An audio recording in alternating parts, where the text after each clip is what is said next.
Hello everyone. I'm Tony. I'm from another university. I'm from City University of Hong Kong. And today I will talk about our research about the side channel we have discovered in VR devices, and it may cause a keystroke inference attack. The title is about non-intrusive and unconstrained keystroke inference in VR platforms via infrared side channel.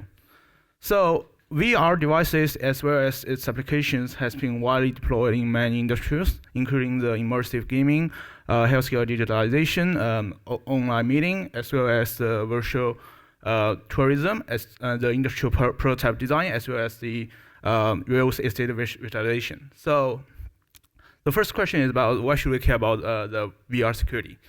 Because that over the past five years, we have witnessed too many potential session attacks on VR devices that may cause some severe privacy leakage. And as our society continues its digitalization, and the VR will be integrated into our lives, and so that we should care about this kind of topics. So before starting this attack, we are going to just introduce an interesting design that we have discovered in most of the VR devices. Basically, there are four types of the VR commercial off-the-shelf VR devices. And we have found an interesting design here. Why is there a ring arc on the VR controllers? Basically, it's not for design, for making it more beautiful. So we found that this ring is used for the interactions between the VR headset and the VR controllers. That is called constellation tracking systems. For example, this ring has been embedded with multiple infrared LEDs. So these LEDs will emit some IR signals, and the VR headset, which contains multiple cameras, will continuously to scan these IR signals and to achieve the communications between the headset and the handheld VR controllers. So during these communications, it will track the body movements as well as the hand gestures with the embedded LED lights to achieve the user VR interactions, such as typing the virtual keyboard inside it. But this will also emit the IR signals to the ambient environment, which can be captured by the attackers. So we all know that usually with some new functionalities and new hardware integrations will also bring new vulnerabilities. So basically, we found that the IR sensors emitted IR signals for our tracking and communications, leading to the potential keystroke inference side channel attacks. That is, the attacker can put an IR sensor array in the same room to capture those leaked IR signals and to recover the virtual keystrokes inside the virtual scenes. So basically, the attacker can put a small IR signals, and if it captures the IR leakage, there will be fluctuations, as we can see from this signal diagram. This is our prototype to capture it, and for example, it can be used for recover those typing virtual keys.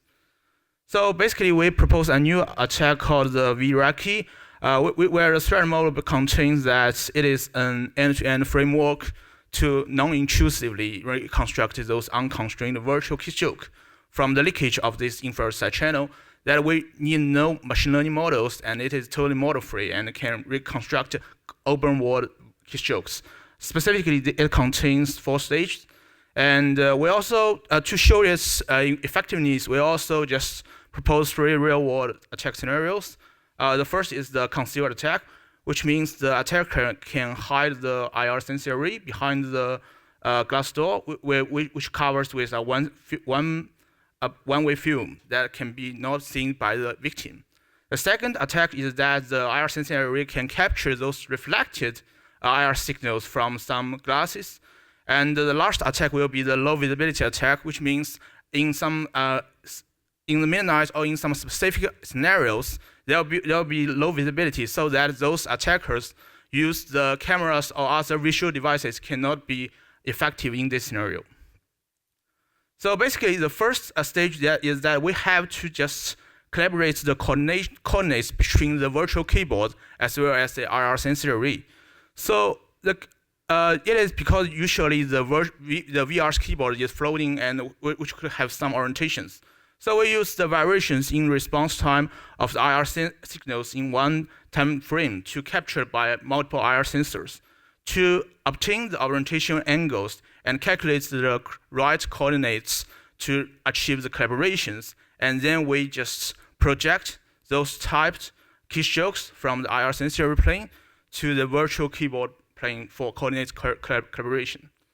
After the collaborations, we, instead of using the machine learning models, we just extract the IR features from both the time domain and the frequency domain to describe the typing points and the durations of the typed event. So basically, we generate some weight-based confusion metrics and overlay these heat maps to determine the typed virtual keystrokes with data visualization, such as some algorithm from the OpenCV.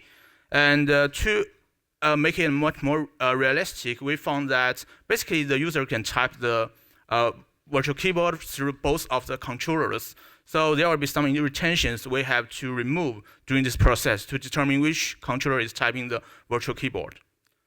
Finally, we just come to the keystroke recovery. We don't use any machine learning models as the previous work did. So we reconstructed the typing speed and as well as the speed analysis.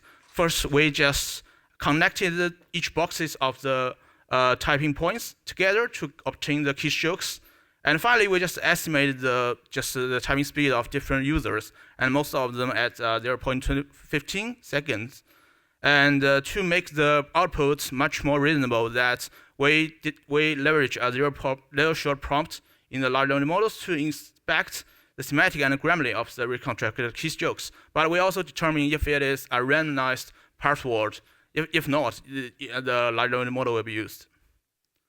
So finally, we evaluate this attack based on two different commercial off-the-shelf VR devices, including the Meta Oculus Quest 2 as well as the Pico 4 all in one. So basically, this attack can achieve the character level and the word level virtual keystroke inference, as well as it shows some high effectiveness in 3 real-world attack scenarios. And it presents the robustness to some impact of the different external conditions, like the different orientation angles, different distances, different devices, and different design of the IR sensor array. And different from the previous works, we also consider the single and multiple source keystroke type events inside the virtual scenes.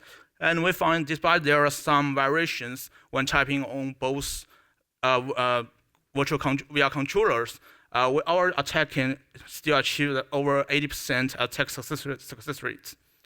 So we also consider some user movements when typing the virtual keyboard, and we analyze it. The result shows that it also works in most of these scenarios.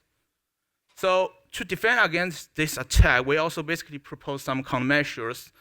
First is that we propose a method to achieve the IR encryption by redesigning the IR communication protocol to incorporate the encryption schemes that could modify the IR patterns that are used for the communications, while just obfuscate the attacker from getting these leaked IR signals. And it shows some effectiveness.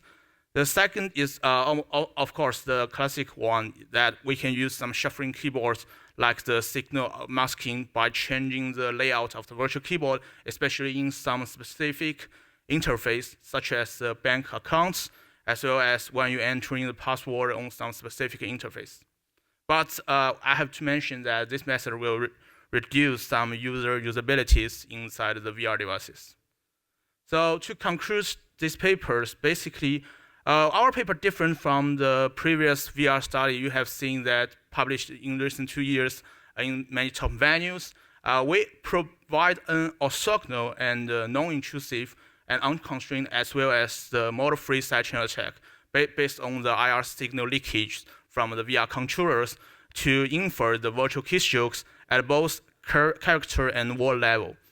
The second is that although we have shown the effectiveness that our attack can be used in most of the VR devices that support the constellation tracking systems, our attack cannot be effective in some new headset like the Apple Vision Pro, which adopt 100% hand tracking mode and eye tracking mode, so there is no infrared side channel in these kind of devices. But we also just did some investigation and found most of the commercial off-the-shelf VR devices still use the hand controllers because it can just provide more accurate interactions between the headset and the user. So yeah, this will be my presentation, and I'm happy to give my presentation here, and thank you for listening. And if you have any further questions about this paper, please feel free to reaching out. Thank you.